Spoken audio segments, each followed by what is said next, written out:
Hi, I'm David Kreutzma with Ride for Climate. We are riding our bikes across Asia and sharing stories about climate change as we travel. Today I'm joined by Adonai Herrera-Martínez of the European Bank for Reconstruction and Development. That's right. Adonai works on renewable energy and energy efficiency. Correct? That's right. I'm the manager of the Sustainable Energy Initiative in Turkey for the bank. Oh, great. We've already talked for a while, but could you tell me, just summarize what the bank is doing in energy efficiency and renewable energy? Yeah, indeed. Well, the bank... In Turkey? Yeah, in Turkey. Well, the bank was created in 1991 after the fall of the Soviet Union. We've been working in Turkey since 2009, and since the very beginning, sustainable energy, that is energy efficiency and renewable energy, has been the core businesses of the bank in Turkey, especially due to the context of the country. About 50% of the 3.5 billion euros we've invested in Turkey since 2010 are related to sustainable energy. So we're doing a wide range of things. Yes. And so more broadly, we talked about Turkey, and the economy has doubled in the last decade, roughly, and greenhouse gas emissions have increased significantly as well, maybe a third in the last decade. And that's largely, I think, because of new fossil fuel plants providing electricity. Energy demand is going to keep growing. Will the next decade look like the past? Will carbon dioxide emissions keep going up? What's going to happen here? Well, it is hard to tell, but I wouldn't think the next decade is going to look like the past. If you look at the data from the IPCC and the International Energy Agency, the CO2 emissions have virtually more than doubled since 1990. And this is mostly due to the economic growth, but also to the actual energy imports that Turkey is basing its economy on. Turkey imports more than 70% of its primary energy, mostly by importing coal, fuel, petrol, and especially gas from Russia, Azerbaijan, and Iran, and that's kind of the core of its power production. And that's why it's gone up so much. It's been mostly natural gas. Correct. Right? But all those primary energy imports have an impact on the current account deficit of the country and overall on the macroeconomic stability of the country. Turkey is running about 7% of current account deficit, which is one of the largest in the world, and that puts a question mark on its macroeconomic stability, especially because that is kind of financed through short-term capital investments, right? So Turkey, the next decade won't look like the last, not because of climate change, but because of macroeconomic. Because they want to be energy independent. Correct. That's another way of saying that. That's right. And in my view, the government has in mind two different strategies to foster indigenous energy resources. One is renewable energy, and we've seen and we've financed a large amount of renewables in the country to promote both economic energy independence and green development. But also the other line of potential development is the use of indigenous lignite resources, local coal, which would have an impact in CO2 emissions or negative impact on CO2 emissions. So in the next decade, we'll see what the tendency is. So it's going to keep growing. Is it going to keep growing more slowly, or what's... CO2 emissions, you mean? It's hard to tell. Surely it will keep growing, and that's what we kind of estimated or modeled, if you want, by developing the marginal abatement cost curves for Turkey until 2030. We spoke about it before.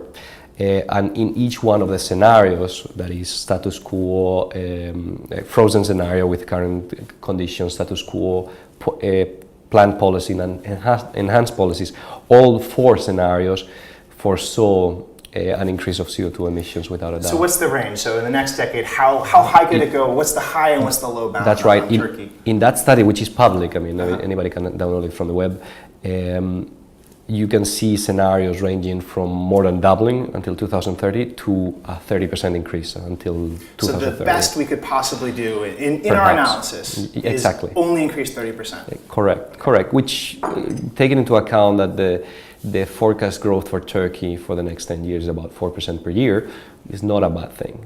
Right. No, a 30% increase is relatively moderate. And of course there are per capita use of energy is still lower than most. Than Western Europe, Exactly. without a doubt. Without a doubt, far from it. So I guess this is kind of, I guess what my big, but they still are going to potentially build tons of wind, tons of new renewable energy, and still their emissions will go up.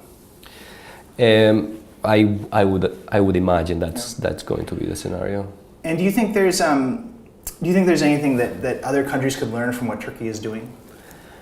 Well, in my opinion, I admire quite a bit the Turkish government, how they've approached the development of green energy, if you want, because they've been quite cautious in the set of incentives they set. The level of feed-in tariffs is quite moderate, yet they've managed to increase the appetite by the private sector for green energy investments, right?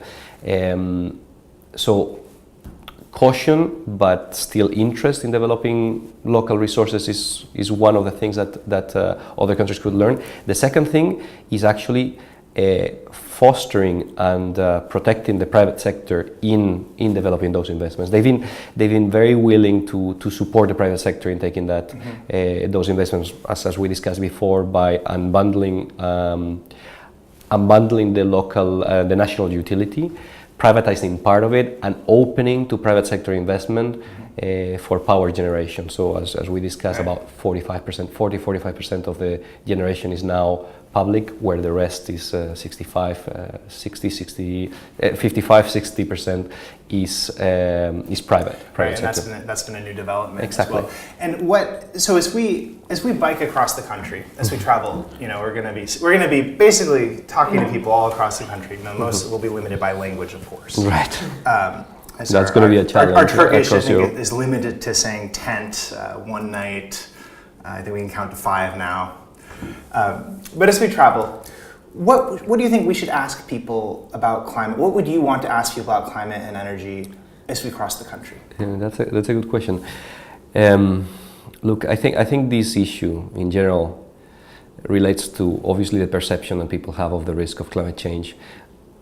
What I'm used to hearing is the global impact of climate change, the average temperature increase across the world, etc. But I think the most important for locals, for the average population, is how is climate change going to affect them? And one of the questions you could ask is, are you aware of climate change, yes or no? How do you think it's going to affect you? And then get their feedback and maybe offer some examples, because different regions will be affected in a different way. But I think part of the important mission of raising awareness on climate change is actually discussing and changing views on how climate change is going to affect the life of people. For example, in coastal areas, will have a clear impact. In dry areas, even clearer, right? It could make people's life much harder. So it would be interesting to understand what people think about it. At the end of the day, I think eventually, in order to mobilize people, we would need to understand how people perceive it and how that's going to affect their lives. Right. I think that's kind of what we're trying to get at. We're trying to understand what that looks like on the ground. And finally, I just want to know what do you think is the most exciting work that you're doing here at the bank to reduce emissions? Right. I'm not sure if you read. Well, the thing is, I think the bank is an interesting place to work because we do a very wide range of things. Since 2006, we launched the Sustainable Energy Initiative, an initiative to actually mainstream sustainable energy, renewables, energy efficiency in the bank operations. Currently, last year, we launched the Sustainable Resource Initiative. So basically, we broaden the scope of our activities to also effective use of resources, not only energy, but also material, waste related, and water. So I think the exciting part of the bank is that we have the resources, both financial and technical resources, and policy resources, to actually try to tap onto the most relevant kind of sectors that we might find in a country and try to improve the conditions, to promote sustainability if you want. So that's quite exciting For example, you were asking what we're doing here. We're working on glass recycling and, in Turkey with the largest glass producer in the country. We're now working on waste. How easy is it to recycle in Turkey? It's. Can I just go recycle things? Is that possible? It's starting to move. It's starting to move, and that's one of I've seen recycling bins at the mall. Very recently it started, and that's one of the reasons. By living here, I realized, okay, there's not such big availability of recycling. We should try to do something. Right. So it was quite exciting. And that's something you guys are pushing into. Well, we are collaborating with. Of course, we don't have the capacity to drive such a big change, but just by ourselves. But we've been working with a very large producer of glass for many years in outside Turkey. The company is Turkish, and they are working on glass recycling. We said, okay, that's a perfect match. So we started working with them, with municipalities, with the government. And that kind of created a momentum that hopefully will take us to enhancing and scaling up recycling of all packaging waste in Turkey. Hopefully in 5 years, the landscape will be completely different. But that's interesting because it takes a lot of engagement. It takes a lot of effort. I think about that in all the different sectors. And you said this yesterday that there's all these efficiencies of scale, so to say. I think basically you have to learn by doing. That's for sure. Well, that's my experience. And if we're going to transform these economies, all these things, it's engaging all these different parts over many years. It's not just a one policy. Yes, and I think both in the sector of energy and the sector of resources, there's no silver bullet. We cannot say a country has found the solution to solve the problems. So we have to kind of try to adapt a concept that have worked in other countries in Western Europe, say Germany, say France, Spain, and see how we can adapt them to the local context, right? And that's what we are trying to do. Kind of in many cases, leapfrog errors that other countries might have fallen into. Right.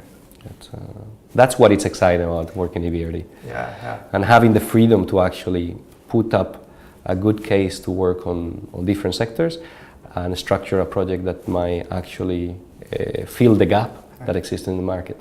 Great. Well, Adonai, thanks so much for joining us. My pleasure. We really appreciate it. Thank you very much, David.